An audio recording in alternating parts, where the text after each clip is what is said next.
नमस्ते दोस्तों, finance with Ravi and विशाल में आपका स्वागत है। कल बजट आया और सच कहूं तो इस बार फाइनेंस मिनिस्टर ने हेडलाइन से ज्यादा फाइन प्रिंट पर काम किया है। टैक्स स्लैब वही है, लेकिन अंदर के रूल्स पूरी तरह बदल गए। आज हम कंफ्यूजन खत्म करेंगे।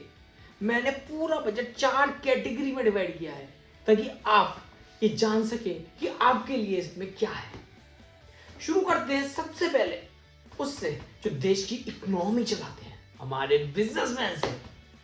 अगर आप बिजनेस ओनर हैं तो आपके लिए 3 खुशखबरी है। पहली, आपकी सबसे बड़ी टेंशन डेडलाइंस कम कर दी गई हैं।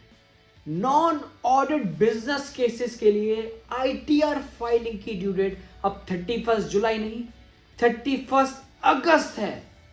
पूरा 1 महीना एक्स्ट्रा मिला है अकाउंट्स क्लोज करने के लिए। फंडिंग की दिक्कत अब नहीं होगी।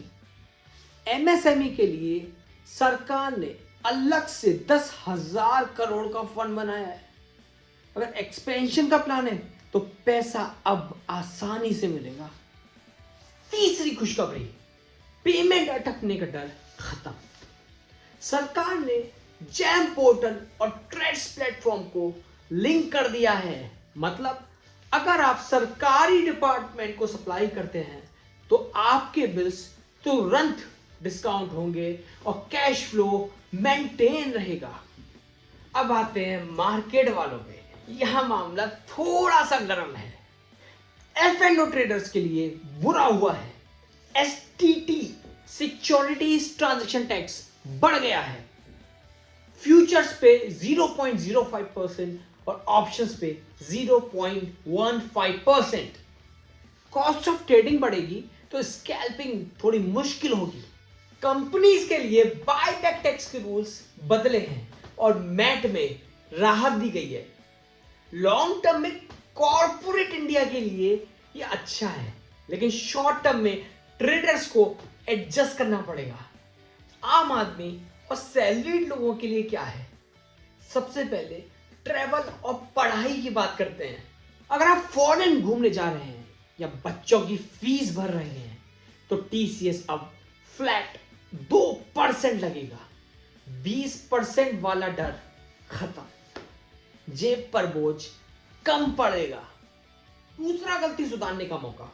अगर आईटीआर फाइल करते वक्त गलती हो गई तो अब आप 31 मार्च तक रिवाइज्ड रिटर्न फाइल कर सकते हैं। हाँ, इसके लिए थोड़ी लेट फीस देनी पड़ेगी, लेकिन कम से कम नोटिस आने से तो बचेंगे।